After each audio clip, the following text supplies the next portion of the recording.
Beyonce's stealthy surprise trip, Meghan Trainor's out of this world video, and Rauw Alejandro says bye to his ex in ink.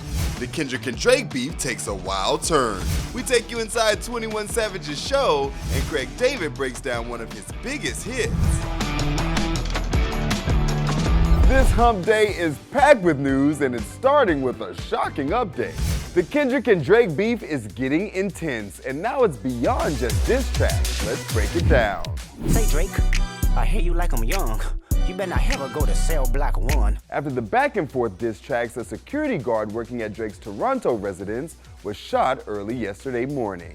According to the Toronto Star, the security guard was transported to the hospital where he underwent surgery. No suspects have been named, but law enforcement said security footage captured the suspect's car leaving the property.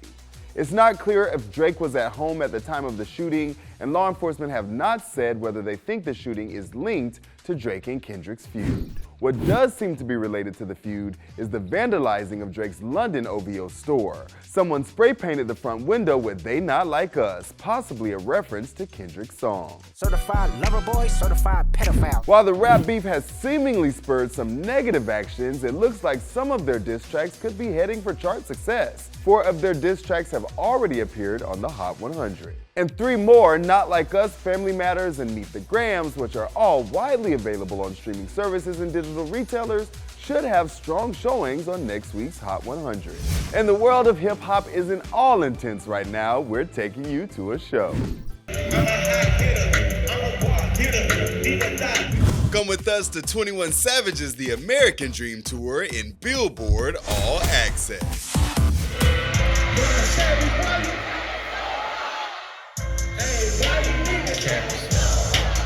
We headed to the Kia Forum last night, where we of course had to have some 21 Savage cake before catching the rap icon on stage.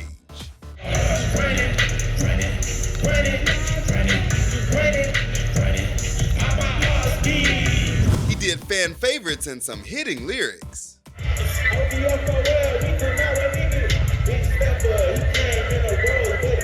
He brought out Nando Wick.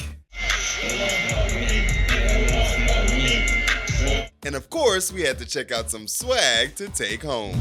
A night was had.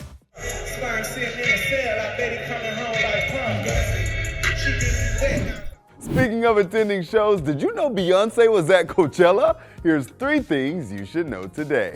Everybody thought when they saw a Cowboy Carter truck in India a couple weeks back that Beyonce was performing at Stagecoach, and we were wrong. Beyonce has posted a video showing she visited Coachella. She was literally at Chloe's set. How did we miss this? How did she hide looking this good? And of course, the coolest part is her homage to the viral dance by Drea Kelly. Beyonce, you can't keep tricking us. We can't keep up. Listen up, Space Babes. The boss is here, and I am going to get you ready for this mission. M-Train is back with a new single from her upcoming album Timeless, and it's taking us to the moon. You want some, boy, come get it. I'ma take you past your limit. The video is full of amazing cameos like her adorable son Riley. Her husband Daryl makes the cut, bestie Chris Olsen, and a hilarious cameo by Niecy Nash. My love's gotta take you to the moon. My love. Songwriting, choreo, mothering, she literally does nothing wrong. And who knows who was wrong in the Rauw Alejandro Rosalía breakup, but he's removing the history from his body.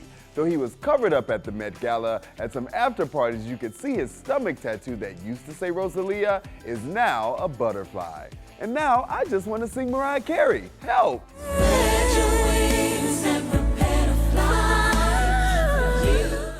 Monday, took her for a drink on Tuesday. Oh my God, Craig David is going on tour. It just kicked off and we cannot wait, but we got to go in depth about one of his biggest hits. Hi, I'm Craig David, and this is how it went down with my song, 7 Days.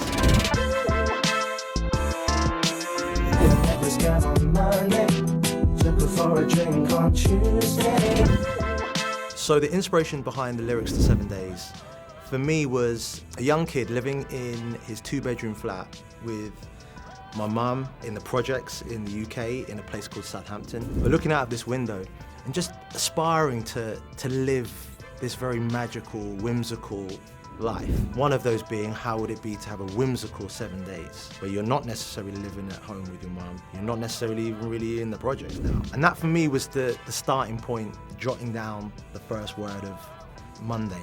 And then it just became so simple to then let the verse kind of play out the story, but the chorus just to stay simple, just go through the days of the week. And the most important, Sunday, we chill, we relax back. Even in this case, but just take your time. And on Thursday and Friday and Saturday, we chill on Sunday.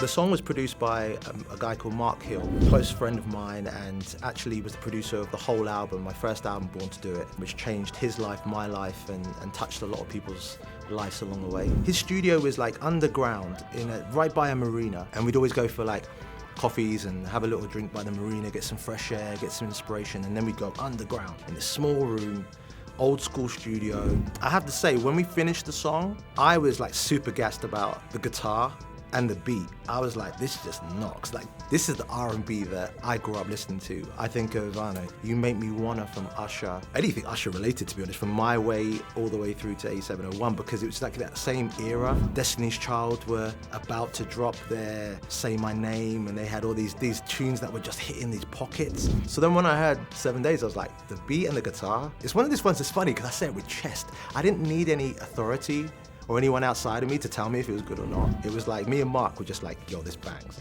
And he's like, yo, but the melody. I'm like, yeah, the melody's, it's vibing. You said you love to rendezvous. She asked me what we were gonna do, some stuff, but about a moment for two. So when it came to the video, I had the opportunity of working with an incredible partnership, a duo called Max and Danya. For 7 days, they presented this idea of how would it be if you kind of repeated the week, you repeated days, that things didn't turn out so well the first time round, which I was like, yo, I'm in. And then it also reminded me of actually one of my favorite movies, which was Groundhog Day with Bill Murray. I was like, we really need to nail this though, because we've only got 3.5 minutes.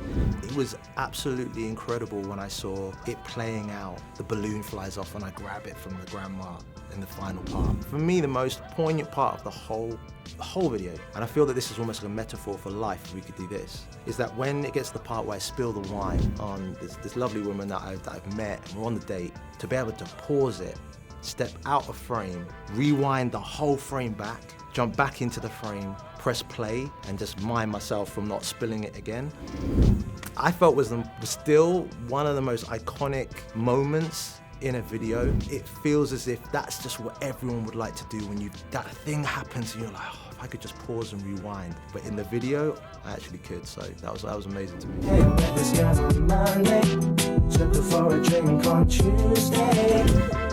When I've seen comments about the song and how it just lives, how it's timeless, how it still bangs in 2024, it just warms my heart, because at the time, I was just a young kid who wanted to experience the world, who wanted people to hear my music for the first time. And to be all these years later, knowing how much that music has touched people's hearts and their lives, and has created core memories for people where they remember who they were with, where they were, what they were doing, and they hear that song. I really hope that there's a new entry point for different people that not only brings back memories for you, that it may even inspire you to pick up the phone and speak to someone that you haven't spoken to for a long time and say, you know what, I just saw this Craig and he did Rendezvous, do you remember? And I feel that's wholesome to me. If I can bring that back, then it's a win-win for me. What a show, and tomorrow we have a brand new cover star to come, so come check us out. I'm Tetris, and this is Billboard News.